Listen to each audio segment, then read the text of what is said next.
엄마, 당장 집에서 나가세요. 3개월 해외 출장을 마치고 돌아온 이준혁이 어머니 앞에서 내뱉은 첫 마디였습니다. 텅 빈 집안엔 암 투병 중이던 아내 서연우의 흔적만 사라져 있었죠. 걔가 원래 몸이 부실했잖니. 그런 애를 어떻게 데리고 사니? 시어머니는 태연하게 말했지만 준혁이 알아낸 진실은 전혀 달랐습니다. 사연 시작 전 구독과 좋아요 눌러주시면서 함께 해주시면 감사하겠습니다. 서연우는 32살 고등학교를 졸업한 뒤로 줄곧 공장과 마트를 오가며 일해온 여자였어요. 집안 형편이 어려워 대학은 꿈도 꾸지 못했습니다. 장녀로 태어나 동생들 학비까지 보태며 살아온 세월이었죠. 그런 그녀에게 이준혁은 처음으로 자신을 있는 그대로 봐준 사람이었습니다. 준혁은 무역회사 팀장으로 해외 출장이 잦은 자리였어요. 두 사람은 회사 협력업체 행사에서 우연히 만나 가까워졌습니다. 연우의 성실함과 담담한 성격에 준혁은 자꾸만 마음이 갔어요. 결혼 이야기가 나오자 시어머니 강옥자는 처음부터 노골적으로 반대했습니다. 가진 것도 없고 배운 것도 없는 애를 왜 만나냐. 그녀는 몇 번이고 준혁을 앉혀놓고 말했어요. 준혁이 연우를 처음 집에 데려온 날 옥자는 인사도 제대로 받지 않았습니다. 차 한 잔 내오는 것도 없이 그저 위아래로 훑어보기만 했어요. 대학은 나왔니? 그녀가 대뜸 물었습니다. 연우가 고등학교 졸업이 전부라고 답하자 옥자의 표정은 그대로 굳어버렸어요.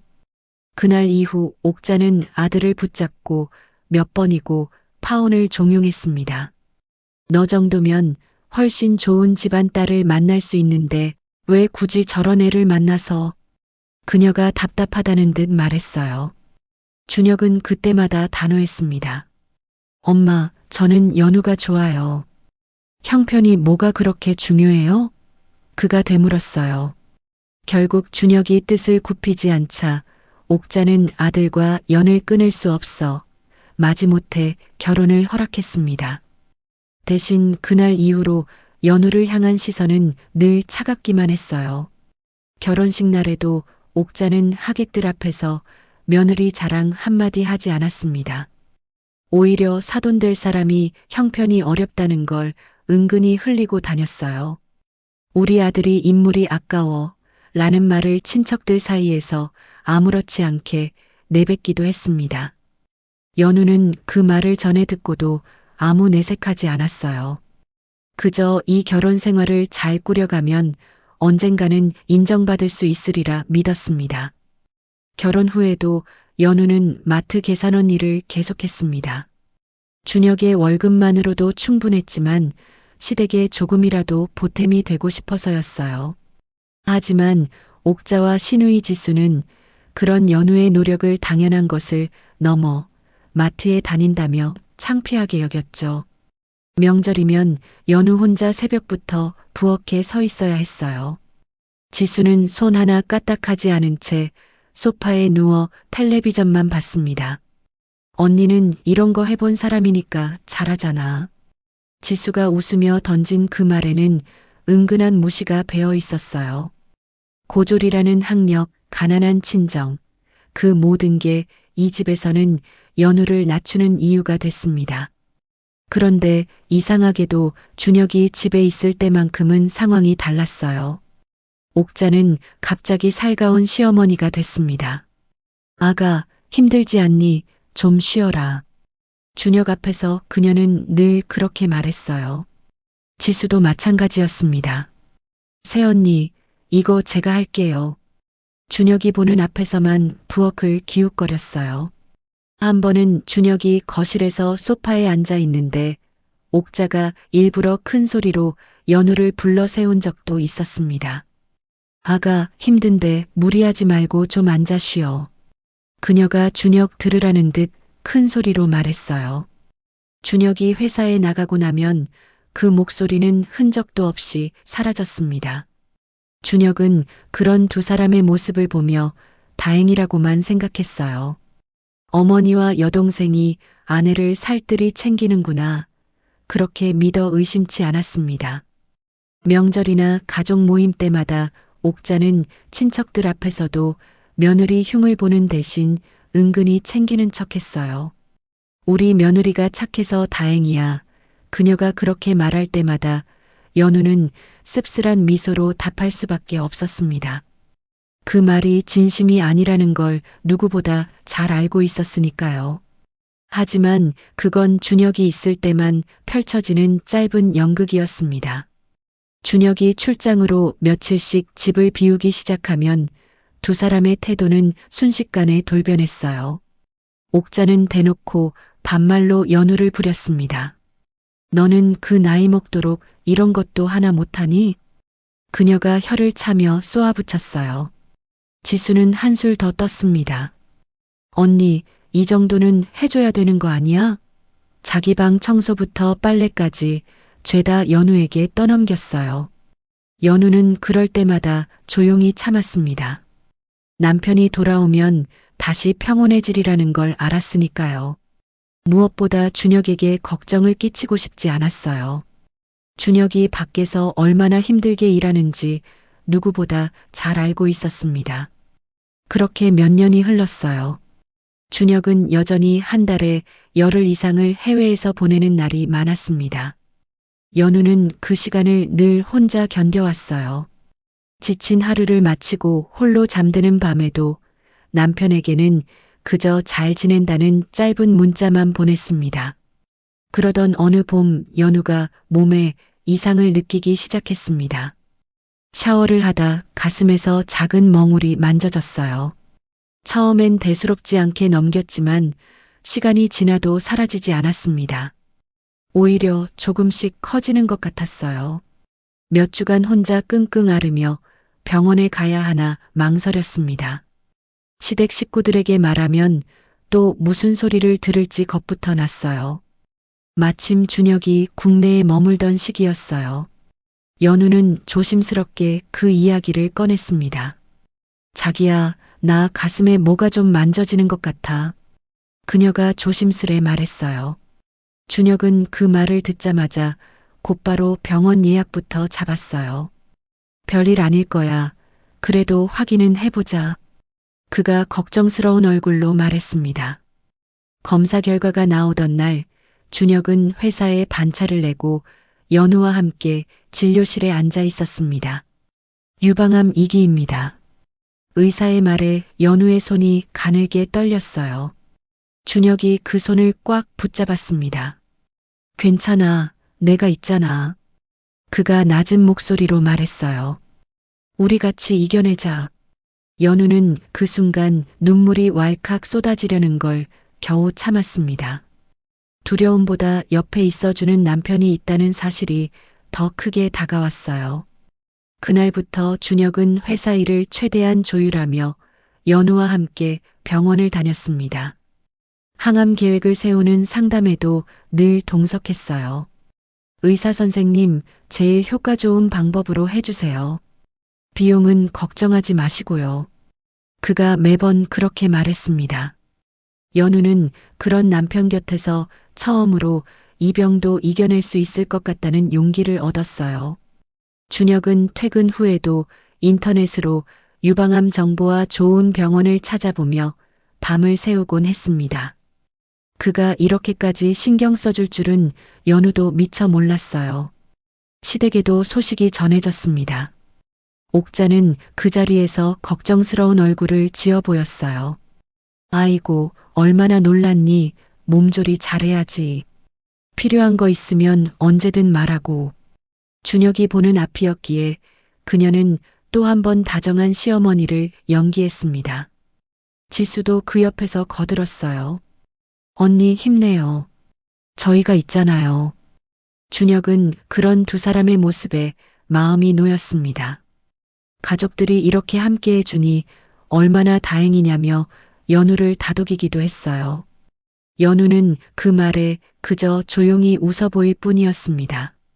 그렇게 첫 항암 치료가 시작될 무렵 준혁에게 예정돼 있던 3개월짜리 해외 출장 통보가 내려왔어요.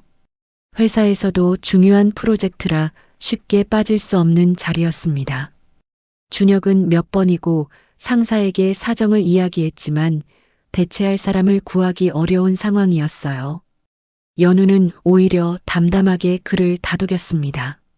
나 괜찮아, 다녀와. 항암 치료도 이제 병원 스케줄대로만 하면 되는 거잖아. 그녀가 애써 웃으며 말했어요. 준혁은 마지막까지 마음이 편치 않았습니다.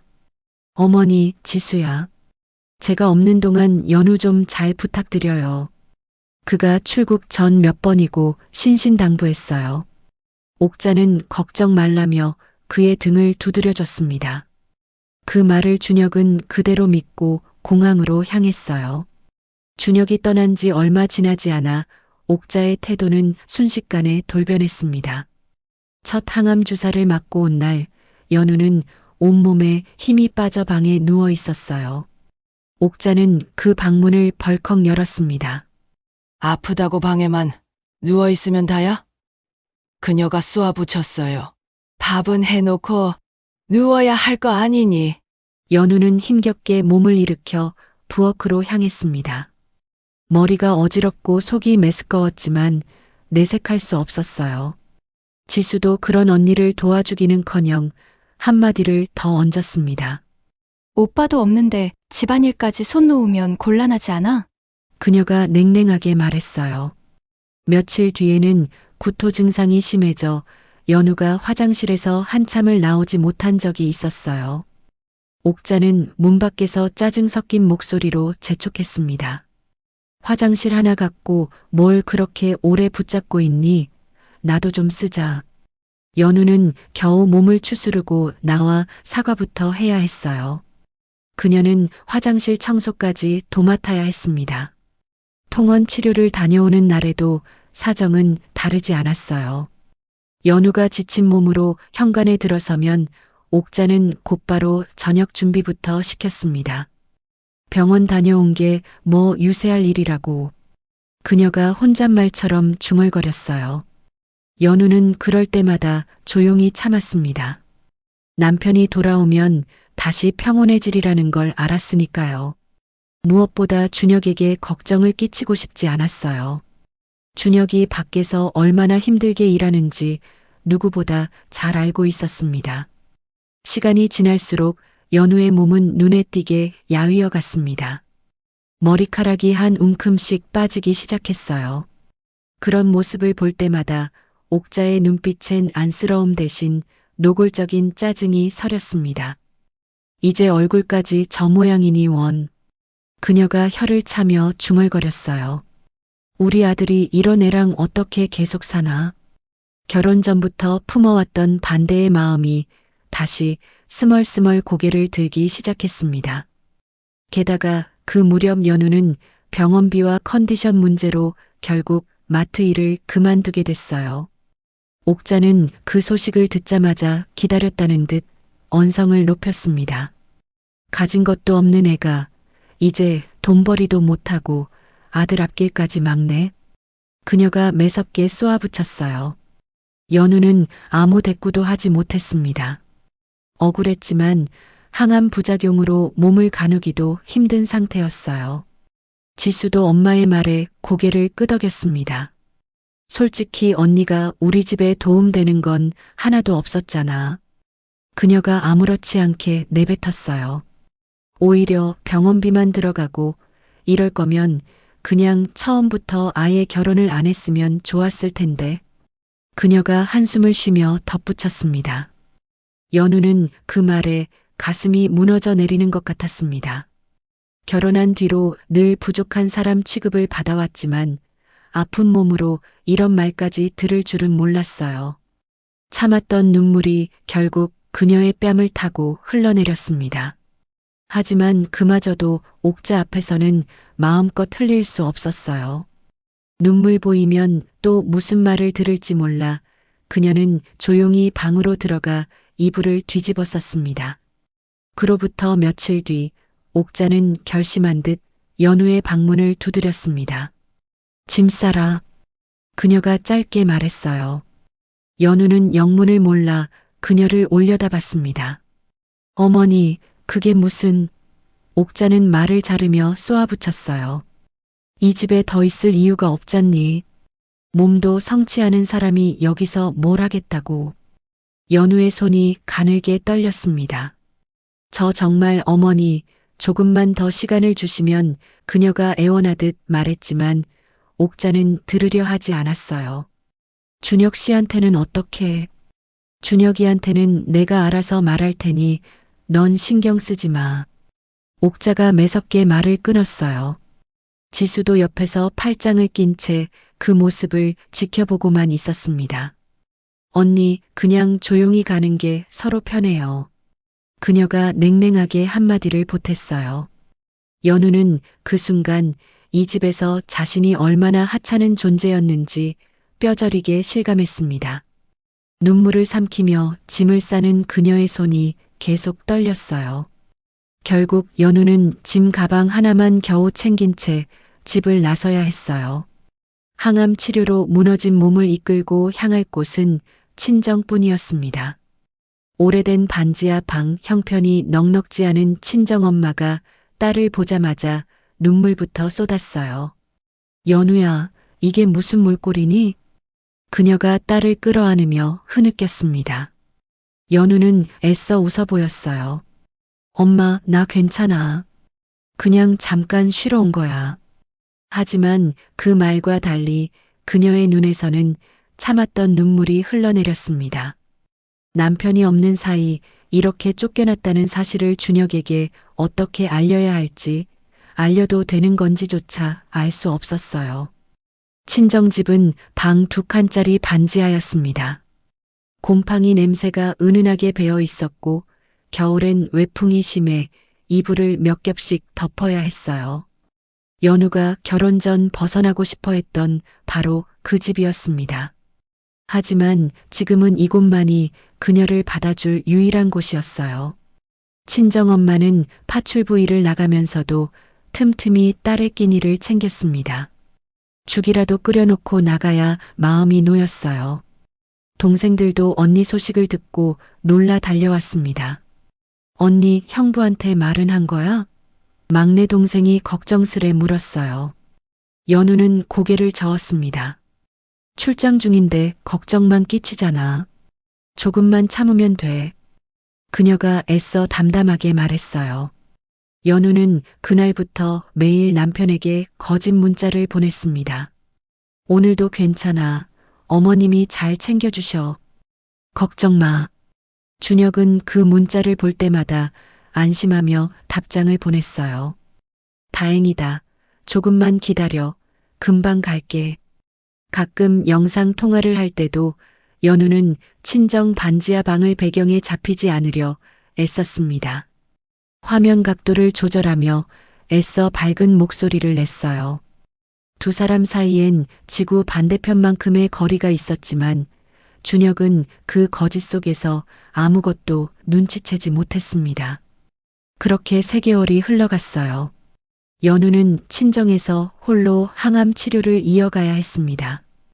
병원까지 가는 버스비조차 부담스러웠지만 내색하지 않았어요.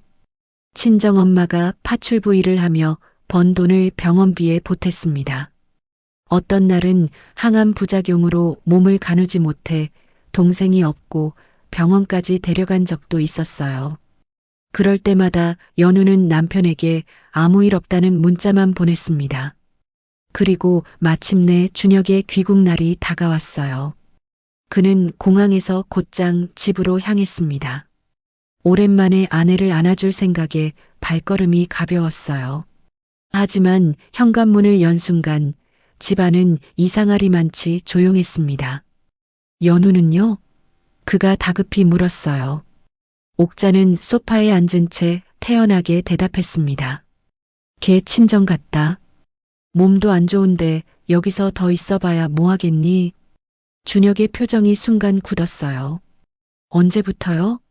그가 다시 물었습니다. 옥자는 대수롭지 않다는 듯 말끝을 흐렸어요.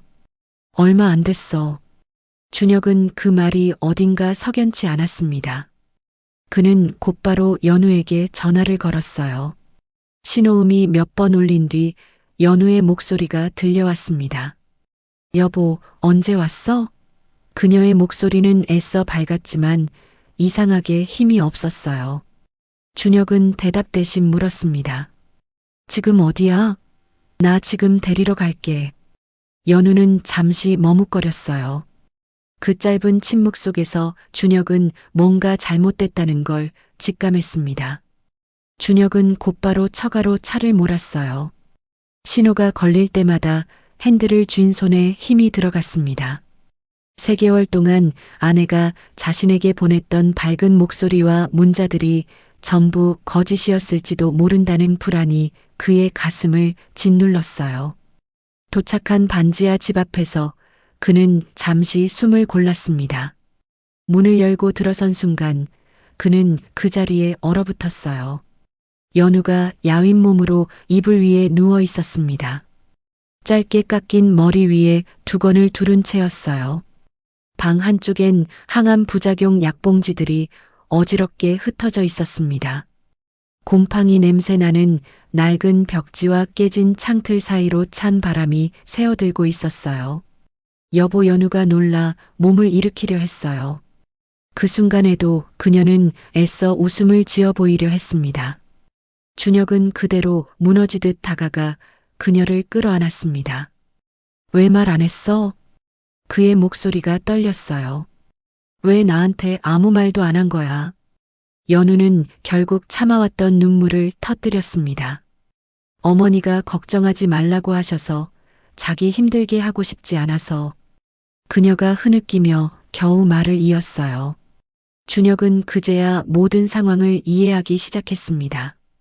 어머니가 자신에게 했던 그 다정한 말들이 전부 거짓이었다는 걸 그제야 깨달았어요. 친정엄마가 그 곁에서 조심스럽게 입을 열었습니다. 사돈 되시는 분이 연우한테 짐 싸라고 했다더구나. 그녀가 낮게 말했어요. 준혁이가 없을 때마다 연우한테 어떻게 대했는지 그건 자네가 상상도 못할 거야. 준혁은 그 말에 심장이 내려앉는 것 같았어요. 이게 다 무슨 말입니까? 그가 다급히 물었습니다. 친정엄마는 그동안 연우에게 들었던 이야기들을 하나씩 꺼내 놓았어요. 결혼 초부터 시어머니와 시누이가 연우의 학력과 가난한 친정을 두고 얼마나 무시해 왔는지, 준혁이 있을 때만 다정한 척 연기해 왔다는 사실까지 전부였습니다. 명절마다 혼자 부엌에 서 있어야 했던 일, 시어머니가 반말로 함부로 대했던 일, 시누이가 자기 방 청소까지 떠넘겼던 일까지 하나씩 이어졌어요. 사실 연우가 결혼 초에 몇 번 나한테 힘들다고 전화했었어. 친정엄마가 낮게 말했습니다. 근데 그때마다 사위한테는 절대 말하지 말아달라고 신신당부를 했어. 자기 때문에 자네가 어머니랑 사이 나빠질까봐 그게 제일 걱정이었던 거지. 준혁의 얼굴이 하얗게 질렸어요. 연우는 애써 고개를 저었습니다. 엄마, 그런 말까지 안 해도 자기가 다 알 필요는 없는데. 그녀가 힘겹게 말렸어요. 하지만 이미 준혁의 눈빛은 완전히 달라져 있었습니다.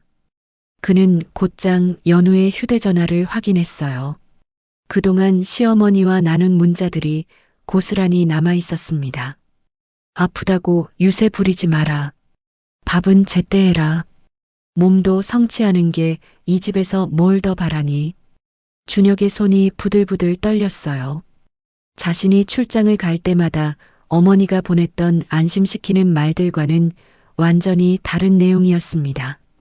날짜를 하나씩 짚어보니 자신이 국제전화로 안부를 물었던 바로 그날, 어머니는 몇 시간 뒤 연우에게 이런 문자를 보내고 있었어요. 두 개의 얼굴이 같은 시간 안에서 그토록 다르게 존재했다는 사실이 그를 더욱 참담하게 만들었습니다. 이 문자들 다 보관돼 있는 거야? 그가 물었어요. 연우는 조용히 고개를 끄덕였습니다. 지우려고 했는데 자기한테 언젠가는 보여줘야 할 것 같아서 못 지웠어. 그녀가 담담히 말했어요. 준혁은 그 자리에서 병원부터 예약했습니다. 여기 이렇게 계속 있을 순 없어. 그가 단호하게 말했어요. 내가 옆에서 다 챙길게. 연우는 처음으로 남편 앞에서 눈물을 참지 않았습니다. 미안해. 자기한테 짐이 될까봐. 그녀가 흐느끼며 말했어요. 준혁은 그녀의 손을 꽉 붙잡았습니다. 짐이라니, 그게 무슨 말이야. 넌 내 아내야. 그가 단호하게 말했어요. 이제부터는 내가 다 알고 있을 거고 무슨 일이 있어도 내 곁에 있을 거야. 그는 그날로 연우를 데리고 집으로 돌아왔습니다. 옥자는 아들이 며느리를 다시 데려온 걸 보고 놀란 눈치였어요. 얘가 왜 여기 이건 뭐 하는 거니? 그녀가 당황해서 물었습니다. 준혁은 대답 대신 휴대전화를 꺼내 그 문자 내용을 그대로 어머니 앞에 펼쳐 보였어요. 이거 어머니가 보낸 거 맞죠? 그가 낮게 물었습니다. 옥자의 얼굴에서 핏기가 사라졌어요. 그건 그냥 홧김에 그녀가 말끝을 흐렸습니다. 지수도 그 옆에서 안절부절 못했어요. 오빠, 그게 그러니까. 준혁은 여동생을 향해서도 차갑게 말했습니다. 너도 알고 있었잖아. 그가 낮게 말했어요. 아니, 나는 그냥 지수가 변명을 하려 했지만 준혁이 말을 잘랐습니다. 형수라고 부른 적도 별로 없었지. 넌. 그의 목소리엔 억누른 분노가 그대로 담겨 있었어요. 준혁은 지난 몇 년의 기억을 하나씩 되짚기 시작했습니다. 지수가 늘 언니라고만 불렀던 것도, 명절마다 연우 혼자 부엌에 서 있던 것도, 그때는 대수롭지 않게 넘겼던 장면들이 이제는 전혀 다른 의미로 다가왔어요. 옥자는 그제야 상황을 수습하려는 듯 태도를 바꿨습니다. 예, 준혁아, 엄마가 다 너 잘 되라고 그런 거야. 그녀가 다급히 말했어요. 저런 애 데리고 살면 너 앞길이. 그 말이 채 끝나기도 전에 준혁이 낮고 단호한 목소리로 말을 끊었습니다. 엄마, 당장 집에서 나가세요. 옥자의 얼굴이 그대로 굳었어요. 뭐라고? 지금 나한테. 그녀가 목소리를 높였습니다. 감히 낳아준 엄마한테 그딴 말을 해? 그녀가 악에 받쳐 소리쳤어요. 준혁은 흔들리지 않았습니다. 결혼 전부터 지금까지 엄마가 연우한테 어떻게 대했는지 이제 다 알아요. 그가 담담히 그러나 단호하게 말했어요. 아파서 힘든 사람을 이렇게까지 몰아붙일 줄은 몰랐어요. 저 없을 때만 다른 사람이 되는 거 이제 더는 못 봐드립니다. 그가 덧붙였습니다. 옥자는 억울하다는 듯 소리쳤어요. 내가 저런 애 며느리로 받아준 것만도 감지덕지해야지. 그녀가 악에 받쳐 외쳤습니다. 준혁의 눈빛이 차갑게 가라앉았어요. 받아준 게 아니라 제가 선택한 사람이에요. 그가 낮게 말했습니다. 그리고 그 선택을 후회한 적 단 한 번도 없습니다. 옥자는 더 이상 할 말을 찾지 못했어요. 지수도 그 곁에서 아무 말 못한 채 고개를 떨궜습니다. 잠시 무거운 침묵이 흘렀어요. 옥자가 마지막으로 매달리듯 말했습니다. 준혁아, 그래도 내가 내 엄만데 이렇게까지 해야겠니? 준혁은 잠시 그녀를 바라봤어요. 저도 엄마 자식이지만 연우도 제 아내예요. 그가 조용히 말했습니다. 두 사람 중 한 명을 선택해야 한다면 저는 이미 오래전에 연우를 선택했어요.